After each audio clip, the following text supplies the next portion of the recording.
লড়াইটা সহজ ছিল না। জীবনের শুরু থেকে লড়াই করতে করতে এগিয়েছেন শুভেন্দু অধিকারী। মূলত নন্দীগ্রাম আন্দোলন থেকে উঠে আসা নেতাদের মধ্যে তার নাম বাংলায় জনপ্রিয় নেতাদের মধ্যে শীর্ষে, যিনি হারিয়েছেন রাজ্যের মুখ্যমন্ত্রী মমতা বন্দ্যোপাধ্যায়কে। পশ্চিমবঙ্গের প্রাক্তন মন্ত্রী হয়েছেন ঠিকই, কিন্তু তিনি বর্তমানে বিধানসভার বিরোধী দল নেতা হয়ে রয়েছেন। তিনি শুভেন্দু অধিকারী, নন্দীগ্রামের বিজেপি বিধায়ক। তিনি জয়ী কারণ তিনি হারিয়েছেন তৃণমূল সুপ্রিমোকে। জন্ম 1970-এ 15 ডিসেম্বর পূর্ব মেদিনীপুরের কারকুরি এলাকায়। বাবা শিশির অধিকারী, তিনি সাংসদ। রবীন্দ্রভারতী বিশ্ববিদ্যালয় থেকে স্নাতকোত্তর ডিগ্রি পাওয়ার আগেই কন্টাই কলেজ থেকে গ্রাজুয়েশন সম্পূর্ণ করেন শুভেন্দু অধিকারী। এরপর সক্রিয় রাজনীতিতে প্রবেশ। বাড়িতে ছিল রাজনীতির ছায়া, তার সঙ্গে বিপ্লবী সংগ্রামী পরিবার। সেই পরিবারের রক্ত যার গায়ে, সে কি লড়াই না করে থাকতে পারে? তাই শুভেন্দু অধিকারীর লড়াইটা শুরু হয়ে গেছিল অনেক আগে থেকে। মনে মনে এক জেদ বসে গেছিল, অন্যায়কে প্রশ্রয় দেয়া নয়। বাম আমল তখন ক্রমাগত চারপাশে দুর্নীতি, তাই কোনোভাবেই সেই দুর্নীতির সঙ্গে আপোষ করতে পারেননি তিনি। মমতা বন্দ্যোপাধ্যায়ের তৃণমূল কংগ্রেসে যোগদানের পর 2006 সালেই শুভেন্দু অধিকারী কাঁথি দক্ষিণ থেকে বিধানসভা নির্বাচনে জিতে যান। তবে খুব একটা বেশি দিন তাকে বিধায়ক হয়ে থাকতে হয়নি, কারণ তার মধ্যেই সেই নেতৃত্ব দেওয়ার ক্ষমতা। আর তাই বিজ্ঞ রাজনৈতিকবিদরা বুঝেছিলেন এই ছেলেটি যাবে অনেক দূর। 2009 তখন লোকসভা নির্বাচন। রাজ্যে তৃণমূল কংগ্রেস তখনও ক্ষমতায় আসেনি, কিন্তু তার আগেই লোকসভা নির্বাচনে তমলুক কেন্দ্র থেকে জিতে সাংসদ হয়ে যান শুভেন্দু অধিকারী। সেই সময় শিল্প দপ্তরের স্থায়ী কমিটির সদস্য হন তিনি। এরপর 2011-এ রাজ্যে পালা বদলের ঘটনা ঘটে। 2014-তে সেই তমলুক থেকে ফের জয়ী হন শুভেন্দু অধিকারী। তখন তিনি আবার সাংসদ।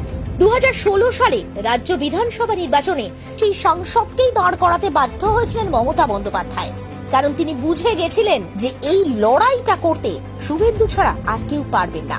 এবং যেটা হওয়ার সেটাই হলো, শুভেন্দু অধিকারী আবার জিতলেন। 2016 সালে বিধানসভা নির্বাচনে তৃণমূল কংগ্রেসের টিকিটে জেতার পর একাধিক মন্ত্রকের দায়িত্ব তার। শুভেন্দু অধিকারী হলেন রাজ্যের পরিবহন মন্ত্রী। এরপর বারবার লড়াই করে গেছেন। পরিবহনে যেখানে দুর্নীতি গাফিলতি দেখেছেন, অন্যায় দেখেছেন, সরব হয়েছেন, যার জন্য মন্ত্রিসভাতে তার সঙ্গে মমতা বন্দ্যোপাধ্যায়ের মতবিরোধ কম হয়নি। কিন্তু তবুও তিনি কোনো অন্যায়ের সঙ্গে আপোষ করেননি। দিনের পর দিন তৃণমূল কংগ্রেসটা ক্রমাগত দুর্নীতিতে ভরছিল।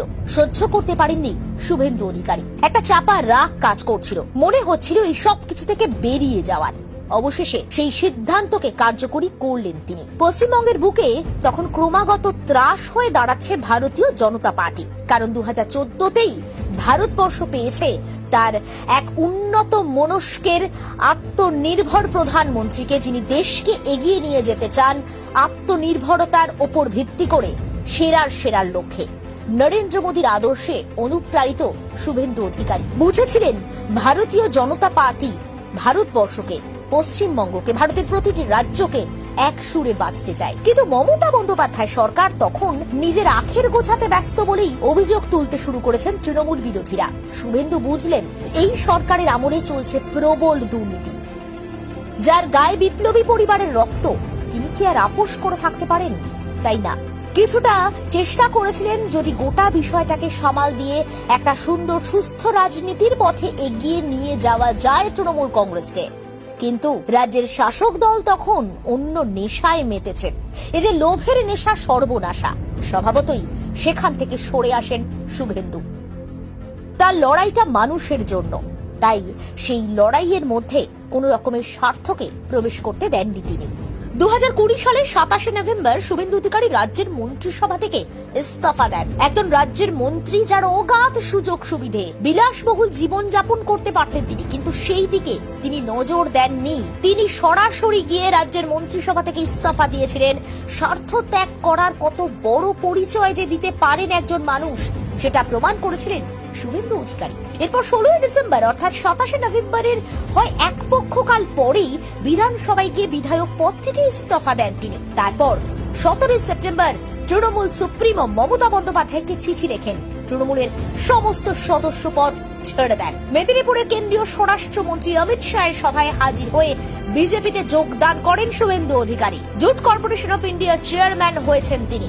নরেন্দ্র মোদী বাংলায় আসার পর সবার আগে আশীর্বাদ করেছিলেন শুভেন্দু অধিকারীকে, যিনি নমর পা ছুঁয়ে প্রণাম করেছিলেন আর শপথ নিয়েছিলেন দুর্নীতি মুক্ত এক রাজ্য গড়ে তোলার।